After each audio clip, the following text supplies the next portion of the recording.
What is up, everybody? So, going into this draft, Will Anderson is rumored to be the number three pick. Some people are saying Bryce Young, C.J. Stroud, Will Anderson, any one of those three, flip flop Stroud, Anderson, Young. It really kind of fluctuates. And one thing that I'm really interested in seeing is Will Anderson. I've heard a lot about him. Haven't watched too much Alabama film. I'm planning on watching a lot more college film this upcoming year. But you look at the measurables of Will Anderson: 6'3", 245, almost 250, long arms, 10 sacks this year. The year before that, 17 sacks. The guy can ball, and so I want to check out his highlights, see what I like, see some things um, that he could probably improve on. We'll see how it goes. One thing I always try to make this a disclaimer is I'm not an expert, not a know all be all, but I just like the game and I like analyzing the game and I coach a little bit. So I know a little bit.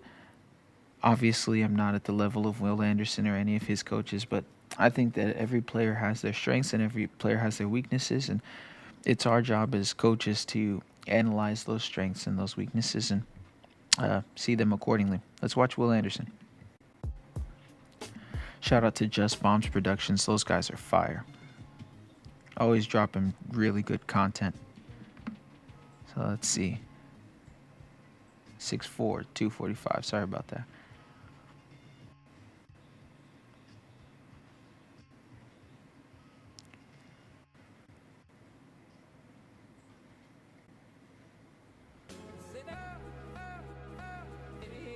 Wow.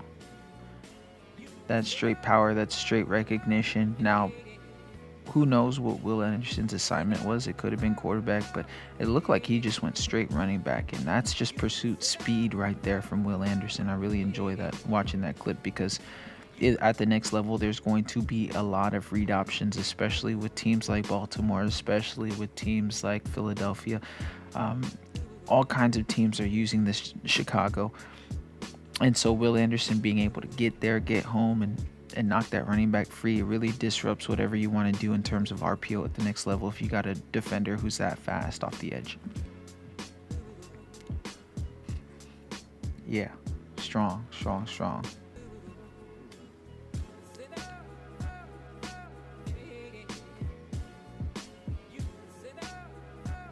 Can I just say that from his stance, he already looks like he's intimidating. Like if I was a left tackle and I saw Will Anderson coming my way and I saw him get into that stance, I would be a little nervous. I would be a little nervous. Now, some coaches have you put your inside foot facing. So Will Anderson's left foot would be facing.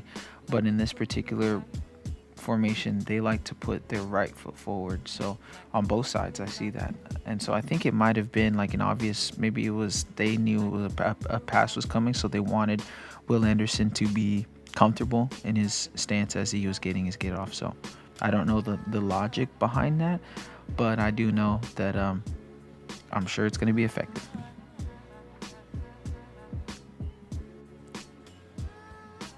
Speed.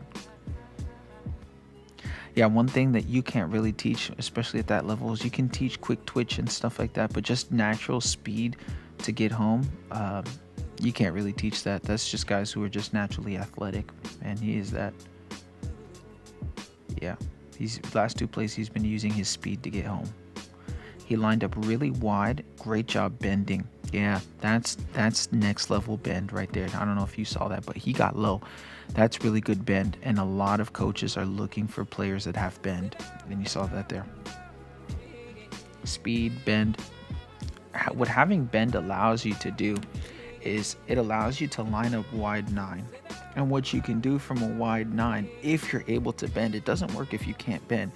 What you can do from bending is you're in a wide technique. This is the tackle. This is Will Anderson. He can bend that corner, meaning that he can get past that left tackle and he's able to finish the play. Right? Quarterbacks know that if I have defensive ends that are lined up wide, I step up in the pocket, make a throw according. But if you got a guy that just basically goes from forward to being able to move laterally from that's a gift. So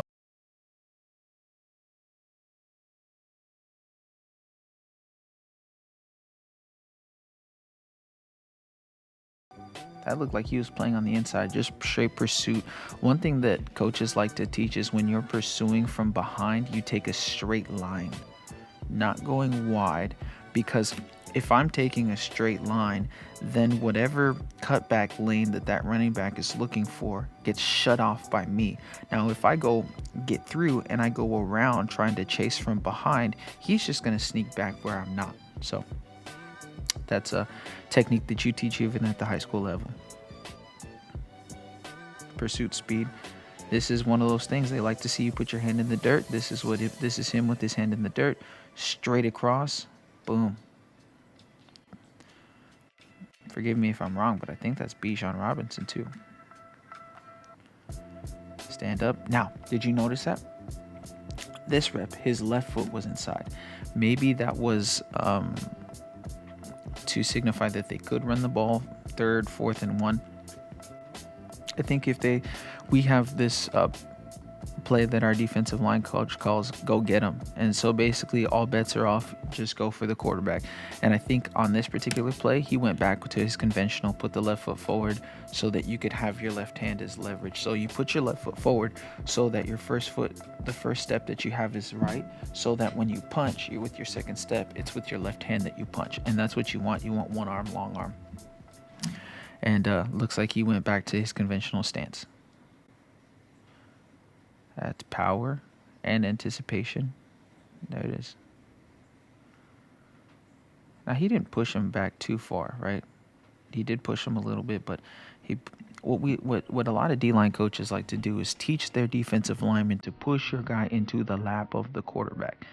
That's creating pressure on that quarterback. This is what textbook pressure is. Not necessarily that you get the sack, but you make the pocket collapse. So the pocket is a U shape, and when it gets pressed in, that's different. The quarterback cannot step up. He has to step back. And when you step back, you can't put everything you have into throws that you normally would. Great job to finish. Now, I want you to see the technique. He has his left arm inside, lifts up, and then is able to make a play. Yeah. Hand in the dirt again. Now, on the right side, it seems like his hand is in the dirt a lot. Maybe it's their forefront. So, their forefront where he's not on the other side. Oh, so on this play, he went from outside, shifted inside. They brought a nickel from the edge or safety. He gets inside, pick. Did he take it to the house? Yes, he did. Great anticipation. Great anticipation.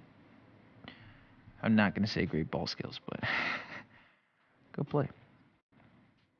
Stand-up guy, that's 5 down. When you put 5 down, you're anticipating that there's going to be a run happening on this play. And with the way that this box is loaded to tight end formation, they're motioning a guy across. Don't be surprised if there's a run inside zone coming backside. There it is. Yeah. Great anticipation. Inside run coming backside. Quarterback knows he got him. 3 down linemen now. The obvious passing situation right there. That's a speed move.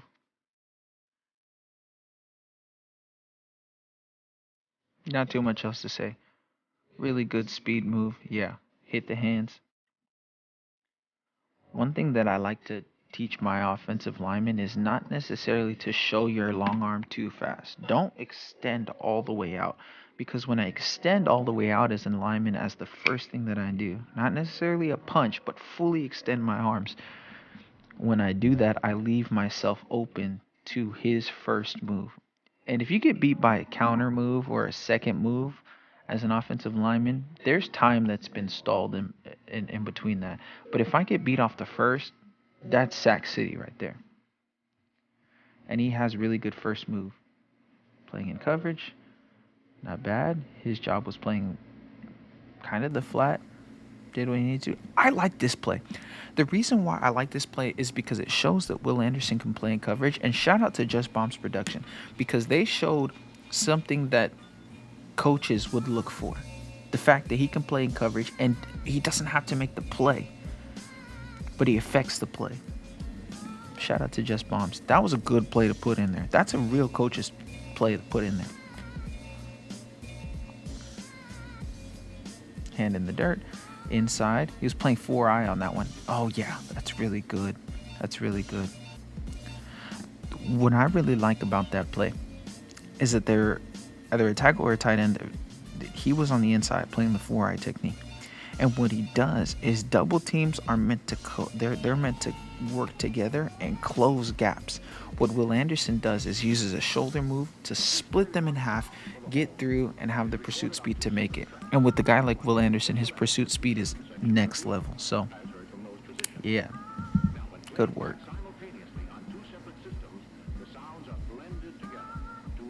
He went on the inside.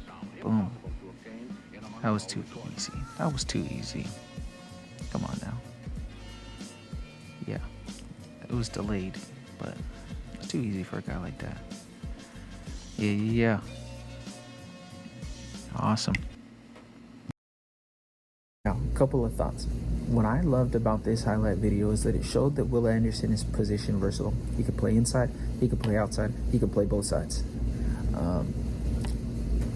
That's really impressive. I did notice the long arms. I did notice the bend.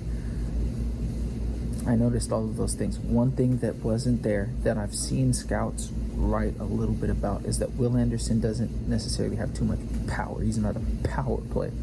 At the next level, you're going to have to be able to use most of your moves, your speed moves, but they're set up by power. They start to get sequenced together. I'd really like to see a lot more power. I think he's strong. I can see that the man is strong, but I really want to see that power. He has big legs, so I'm sure that there's a lot of power that he can put into players. So I want to see him use that and set up speed moves at the next level based on power moves. You see guys like Hassan Reddick do it all the time. You set up speed with power. If you try to just go straight off speed, these tackles at the next level are so athletic. You got guys like Trent Williams. You got guys all over the field that play left tackle, or all over teams that play left tackle that really are athletic enough to withstand anything that defensive ends have in terms of speed. And what you negate in speed, you have to make up for in power. And that's what you see a lot in Nick Bosa's game, is he sets up speed moves using power. Same thing with Myles Garrett. Same thing with all of these defenders who have really great bend. You see Von Miller do this a lot too. Von Miller is one of the fastest defensive ends I've ever seen. What he's able to do though is he's able to use power as something to keep your mind occupied by. Like, he could put me on my butt at any time, but I have to be prepared for that speed too. And so when you have both elements, you're able to create, you're able to be a better pass rusher. I want to see Will Anderson do that a little bit more. Sorry, Will, I didn't get to see, I'm sure he's not going to watch this, but I didn't get to see too much of his all 22, as I'm not going to be able to watch a lot of people's all 22. But what I see from these highlights is definitely warranted top 5 pick for sure, in my opinion. So good luck.